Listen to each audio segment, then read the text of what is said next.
या व्हिडिओमध्ये आपण TCS द्वारे घेण्यात आलेल्या परीक्षेतील फर्स्ट रिस्पॉन्स शीट नुसार तुम्हाला चुकीचे वाटत असलेले उत्तर यावर ऑब्जेक्शन मोबाईलवरून कशा प्रकारे घ्यायचे ते बघूयात.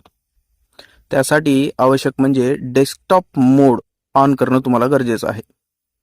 या व्हिडिओतील ऑब्जेक्शन हे DMER 2025 मध्ये घेण्यात आलेल्या समाजसेवा अधीक्षक परीक्षेसंबंधित आहे. चला तर बघूयात ऑब्जेक्शन कसे घेतात.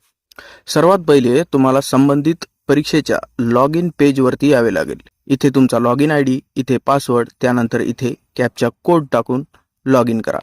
त्यानंतर क्लोजवर क्लिक करा. त्यानंतर इथे 3 टॅब तुम्ही पाहू शकता. त्यातील अप्लाय पोस्टवर क्लिक करा.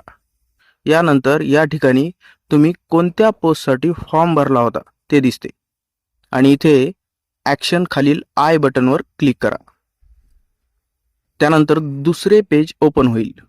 इथे क्लोज करा आणि या पेजवरती लेफ्ट साईडला टॉपला ऑब्जेक्शन फॉर्म टॅब दिसेल, त्याला क्लिक करा. इथे जर तुम्ही पहिले ऑब्जेक्शन घेतले असेल तर दिसते.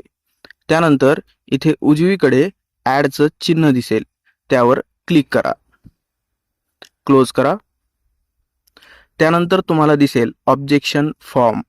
त्यामध्ये आधीच काही माहिती दिलेली असेल, जसे नाव, पोस्ट, परीक्षेची तारीख, शिफ्ट वगैरे. आता या ठिकाणी तुम्हाला ज्या प्रश्नावर ऑब्जेक्शन घ्यायचे आहे त्याचा क्वेश्चन ID फिल करून सिलेक्ट करायचा आहे आणि तो कुठं मिळेल तर तुमच्या रिस्पॉन्स शीटवर. हे बघा, इथे तो लिहून घ्या आणि या प्रकारे सिलेक्ट करून घ्या. त्यानंतर इथे तुम्हाला लँग्वेज विचारलेली आहे. ती कोणती लँग्वेज तर तुम्ही ज्या भाषेत प्रश्न सोडवला आहे त्या प्रश्नाची भाषा. इंग्लिश असेल तर इंग्लिश, मराठी असेल तर मराठी. त्यानंतर नेचर ऑफ ऑब्जेक्शन तुम्हाला सिलेक्ट करायचे आहे. त्यात 4-5 ऑप्शन आहेत. जर तुम्हाला वाटत असेल प्रश्न इनकरेक्ट असेल, आउट ऑफ सिलेबस असेल, किंवा ऑल ऑप्शन इनकरेक्ट असतील, किंवा मल्टिपल उत्तर जर बरोबर असतील तर, किंवा आन्सर कीमध्ये आन्सर म्हणजे उत्तर चुकीचे दिले असेल तर, जे की आपण यावर व्हिडिओ बनवत आहोत. आता या प्रश्नात त्यांनी बरोबर उत्तर दिलेलं आहे पर्याय क्रमांक 3 आणि संदर्भानुसार बरोबर उत्तर आहे पर्याय क्रमांक 4. आता या ठिकाणी आपल्याला जो पर्याय बरोबर वाटतोय त्याचा ऑप्शन ID टाकायचा आहे, जसे की हा.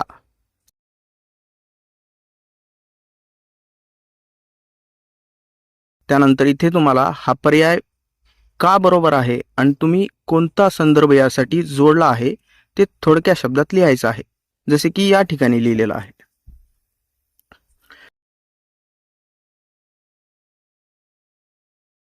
त्यानंतर इथे प्रूफ डॉक्युमेंट्स जोडायचे आहेत, जसे की एखाद्या ऑथेंटिक पुस्तकाचा डॉक्युमेंटचा फोटो किंवा स्क्रीनशॉट वगैरे.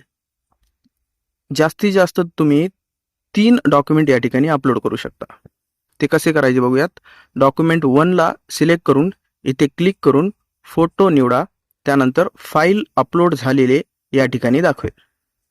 जर आणखी डॉक्युमेंट अपलोड करायचं असेल तर डॉक्युमेंट नंबर 2 आणि सेम स्टेप तुम्हाला फॉलो करायची आहे.